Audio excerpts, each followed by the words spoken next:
Magandang hapon po sa ikasampung baita. So sa ngayong araw po ako po ang iyong guro. Ako po si Tanjerico Cabenas at si Binibining Jumel Malinaw. Magsitayo po ang lahat. At makipulot ng mga basura at iayos ng mga upuan. Maraming salamat. Pangunahin mo ang pagdasal ng magsayo. Tayo ay magsitayo lahat.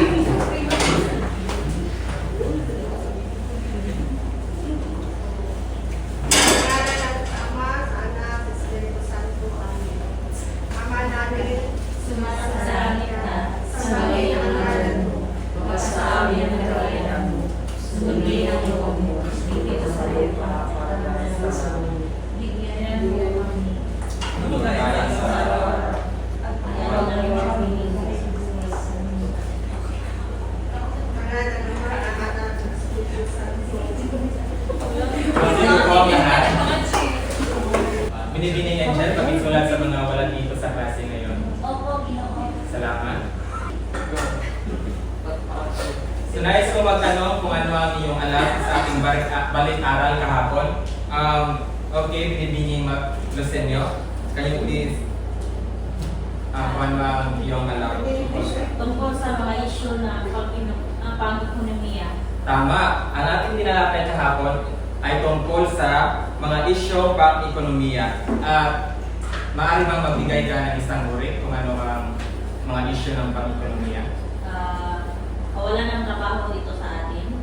Tama. So ito ay tumutukoy sa sitwasyon kung saan ang mga taong may kakayahan at kagustuhang magtrabaho ay hindi makakahanap ng trabaho. So, ano ba ang mga uri ng mga isyong pang-ekonomiya? Binibining Kraus? Globalization. Tama. So ito ang proseso ng pagiging magkakaugnay ng mga ekonomiya, kultura, at pamahalaan ng iba't ibang bansa sa pamamagitan ng pandaigdig, kalakalan at komunikasyon. At ano ang huling uri ng mga ekonomiya ay pang-ekonomiyang issue? Binibining Angel? Sustainable development po. Tama. Sustainable development or sustainably na pag-unlad. Ito ay tumutukoy sa pag-unlad na nakatugon sa pangangailangan ng kasalukuyan ng hindi sinasawalang bahala ang kakayahan ng mga sumusunod na henerasyon na matugunan ang kanilang sariling pangangailangan. So ngayon, may papakita ko sa inyo na larawan at nais kong magbigay kayo ng opinion kung ano sa palagay ninyo ang nangyayari base dito. So, Ma'am Ava, Binibining Ava.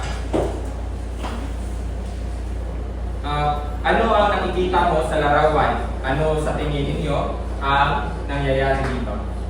Isang pamilyang masayang nalilimutan. Tama. Ano pa? Binibining? Pamilyang maglalakbay sa ibang bansa. Tama. So, base sa aktibidad na ginagawa natin ay ninyo dito, ano sa palagay ninyo ang ating itatalakay ngayon? Binibining Rosan? Negation po. Tama. Ang larawan na nakita ninyo, ito ang mga tip na kagamitan sa paglalakbay para sa mga pamilya. Nagpapakita ito ng pamilyang naghahanda para sa bakasyon o paglalakbay. So, tama ang sinabi ninyong lahat at kay Miss Binibining Rosan na ito ay tumutukoy sa paglipat ng mga tao sa ibang lugar upang doon manirahan. At ito ay tinatawag na migration. So, Binibining Malinaw.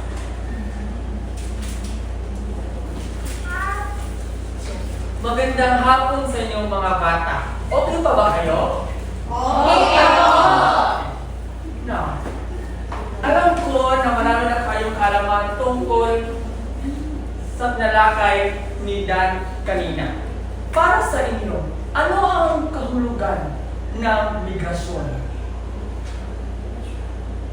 Karen?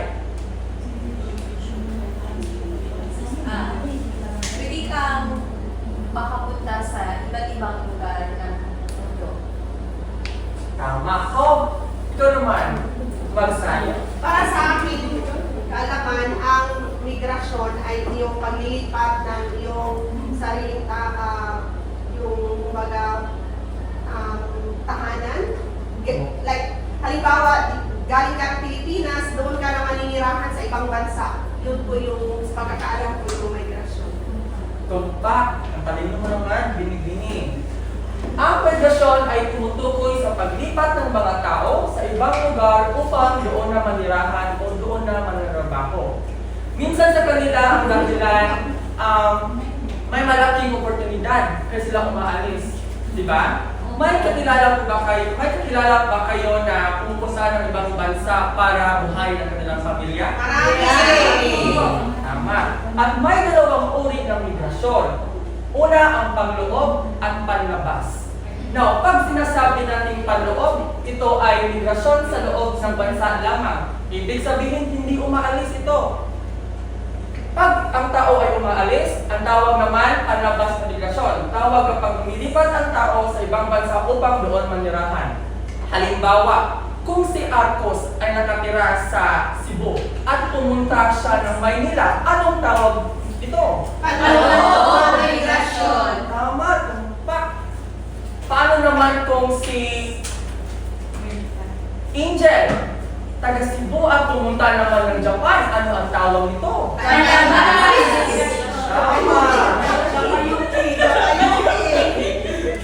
Tama.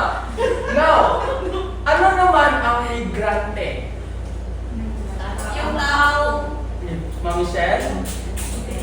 Ito ang tao, ang migrante ay ang tao na lumilipat ang tahanan o ang kabuhay. Tama. Sila yung tawag sa mga tao lumilipat ng lugar o tirahan. May magulang ba kayo na pupunta ng bansa para magtrabaho? Sino dito yung magulang na nasa ibang bansa? Meron. Ano? Magdaan? Ako po, hindi magulang ang babae ba?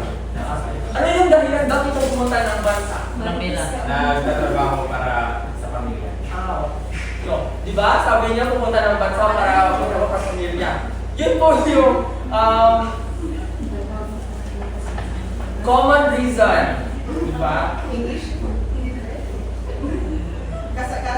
Karaniwang dahilan o rason bakit sila pumunta sa ibang bansa.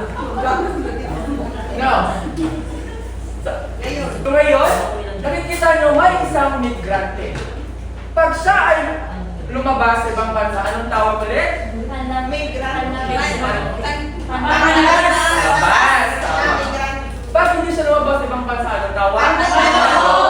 Now, bawat migrante ay may dahilan kung bakit sila lumabas. O, diba? Now, may mga pagsubok silang nasasalunguha or mga hamon sa buhay na kinakaharap. Kaya sa nakikita nyo dyan, may mga malungkot, depressed, okay? Kasi may ilan sa kanila, hindi nila lang pagtagumpayan, hindi nila lang kailan yung hamon sa buhay sa labas. Okay? May ilan sa kanila, doon na nanirahan, hindi na bumabalik dahil sa buhay na kanilang na-experience doon. Okay? Now, kumuha kayo ng papel at base sa inyong kaalaman, anong ibig sabihin ng migrasyon at ano ang dalawang uri nito. At pagkatapos, ipasa nito sa harap. Okay? Ngayon, bibigyan mo kayo ng takdang aralin. I-review kung ano ang migrasyon at mag-research kung ano ang pagkakaiba ng internal at international na migrasyon, ang mga dahilan nito at suriin ang mga epekto nito sa ekonomiya, lipunan at individual. May katanungan po ba kayo? Kung wala na, tumayo ang lahat para magdasal. Angel?